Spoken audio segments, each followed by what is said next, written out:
Whether you like JRPG games like Final Fantasy, first-person shooters like Call of Duty, or strong single-player narratives like The Last of Us, we can all come together in the middle and agree that Mario is the GOAT of video games. Even if you do disagree, you can acknowledge that the Mario developer team is untouchable, releasing masterpiece after masterpiece. And I'm specifically talking about the mainline 3D titles. The 2D ones are good, but become quite bland, but moving on, from 64, Sunshine, Galaxy, Galaxy 2, 3D Land to 3D World, Mario has constantly been an amazing time, and in his latest outing, Super Mario Odyssey in 2017, that is no different. In fact, I also do believe that what I said in the title of this video, that in Super Mario Forestry, Mario is really at his absolute best, at his peak.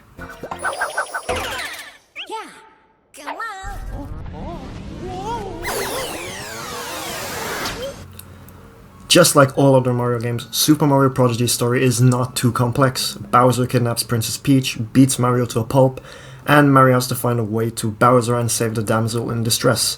And just as he starts his journey, he meets his companion for the game, Cappy the Cap. That's the good thing with these Mario games, excluding the RPG games that have amazing but long stories, that these mainline Mario games can be played at any time because there is no real, deep story, I guess, that needs recapping. And this is due to one reason, that is that these Mario team fellas do best and create Mario games with one philosophy in mind: gameplay. Mario games are easy to play yet hard to master, and with Super Mario Policy's newest gimmick, Cappy, movement opens up even more, and I'll get to that in the gameplay section. Other than the story and gameplay first impressions, the graphics, the game looks amazing and really shows what the Switch's hardware is capable of doing. And now, I'm not sure what else to say. Mario games don't really have a big premise. It's Mario, and Mario stays consistent to be appealing to as many people as possible and being able to play at any point. So, let's just dive into the main review section, starting off with Super Mario Chemistry's gameplay.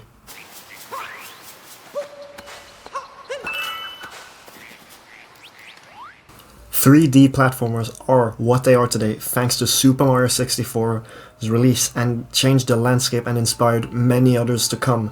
After many 3D ventures, those Mario makers have perfected their gameplay art, and it all comes together in Super Mario Majesty. Mario controls super well, they perfected the gameplay art, and it's just phenomenal. He jumps, slides, runs, rolls, everything, and it all transitions so well with each other, and the movement is like this due to a new mechanic that I touched upon lightly, Cappy, a spirit of a cap that possesses Mario's cap and becomes his companion. With this cap, Mario can throw him out to deal damage, leave him out there so you can use Cappy as a spring, and then the big game changer that I'll get to soon, capturing creatures. But movement first, combining Mario's jumps, throwing Cappy, and long jumping onto him opens a wide range of movement possibilities that makes a jump that you don't think you can do become very possible thanks to mastering and perfecting the art of movement. Along with this, the controls are perfect, and the Joy-Cons work really well for this actually. Now, the next movement capability for Cappy are capturing creatures. Like I just said, for the most part, each mainline 3D Mario game has a gimmick, be it the Gravity and Galaxy, Flood and Sunshine, or Co-op in 3D World. But yeah, Cappy here, yes, does give more regular movement, but the biggest bonus here is capturing. With Cappy, you can capture, or possess is the better term here. Yeah, Cappy can make Mario possess the many enemies of the world, from Goombas to Hammer Bros to Glydon to a literal T-Rex, that each have a specific move that they can use. This is a truly amazing addition. Playing as your favorite antagonists from the Mario series and playing from their perspective and using their abilities in out-of-the-box ways is truly a game changer. But using these abilities along with basic movement leads on to the next point, the main gameplay loop of Super Mario.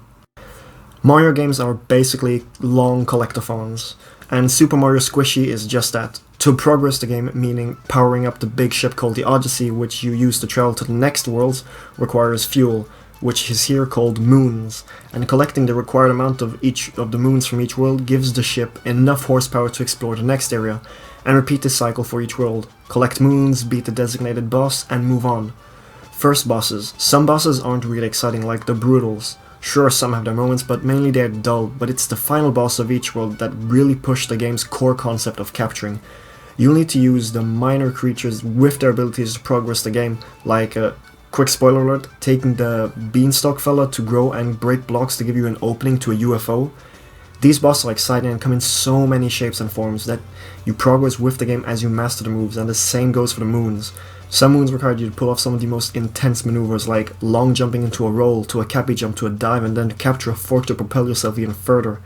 That's just one move right there. It's moves like that that make the game so exciting. However, there are many moons that are painfully easy to get. Some are just sitting on a hill or literally hiding under a bright, glowing patch of grass. These moons make it so that you feel less rewarded in a way. Nonetheless, the raw excitement of pulling off sick jumps, capturing your favorite enemies is truly something else, and coupled along with exploring a world that is just, well, let's just talk about Super Mario Registry's atmosphere.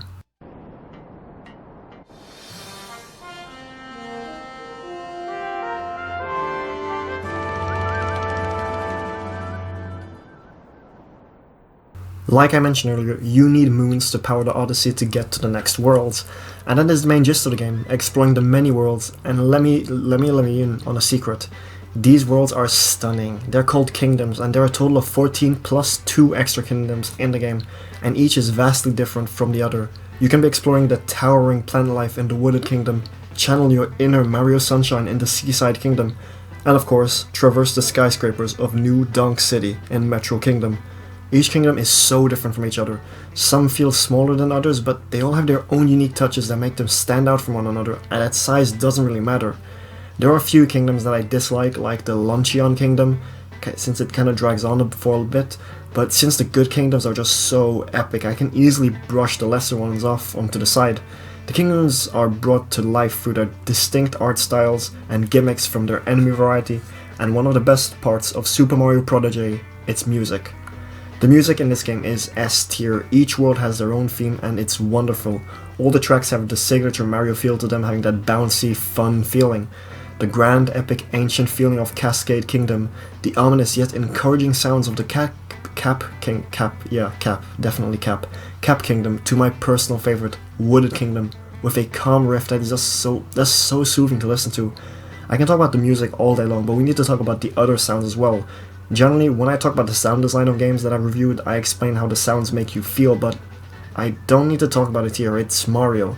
Very good sounds. So in terms of atmosphere, I'm not sure what else to say about this game. The art direction looks crisp, the music is well deserving an S tier rating, and the way the worlds are created are so mesmerizing, and along with the gameplay, these two make this game a true must-play, but there are still some other aspects that I need to mention.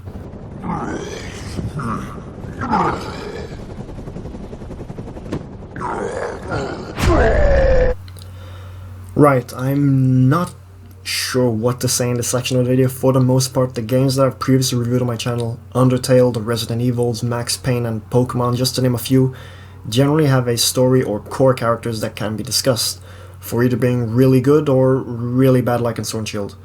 With Super Mario Odyssey, I don't think I can really talk about any of those two.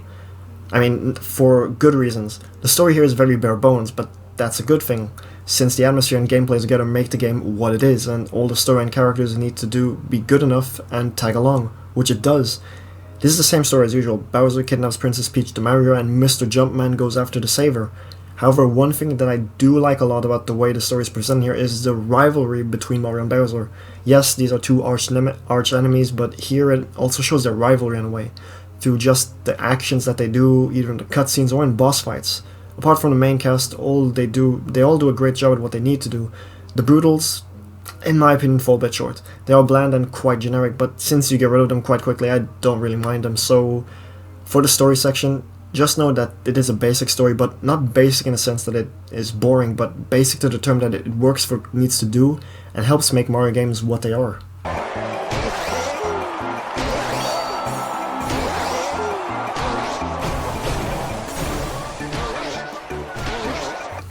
So, when you do finish Super Mario Anatomy, what can you do? Well, it is a 3D platform, which means that you've got stuff to collect. And boy, there are a lot of stuff to collect. Mario is gifted with the power of cosmetics, and there are so many to collect. First, you have the cosmetics that can be bought through your regular coins, and then there are the kingdom exclusive cosmetics that require each kingdom's specific purple coins to be bought. So, along with collecting an average of 50 purple coins per kingdom, there are a total of around about 40 outfits to collect, more or less. So if you want to drip Mario out, you'll be collecting a lot of coins to do so. However, the big collectible here are the moons. Not only do you need moons to progress in the main game, but you also need more new moons to progress in the post-game. Yes, there are some new moons that show up in easy areas to find them, but there's still quite a lot of moons that require skill to find them, so how many moons do you need to collect to complete Odyssey? So I did a quick search and found out you need a total of 124 moons to roll the base game credits, which isn't a lot, as these you collect naturally without having to go out of your way generally. So how many moons are there if you want to complete? There are a whopping 880 moons in this game. Yes, 8 times more than what you need for the credit roll. That's insane. I mean, yeah, I doubt that I'll collect all of them, but that's a lot of them, and it can get a bit tedious, I'm not gonna lie, for collecting, like, just going a bit beyond the required ones. Like, you even get an achievement sheet of sorts for tracking how many you've got left, and it can be quite daunting, which depends on what type of player you are. Are you content with just beating the game, or is completing everything it has to offer? That's up to you to decide.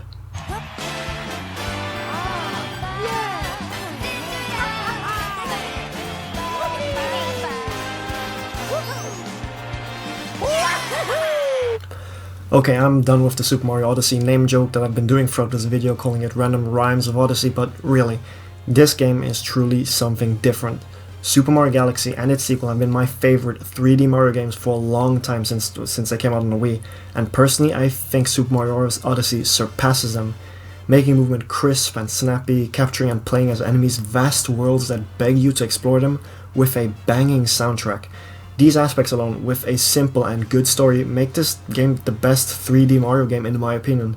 Even with flaws like the brutals and a daunting collectathon, the core gameplay is focused and so tight that I can overlook the clear flaws that the game has.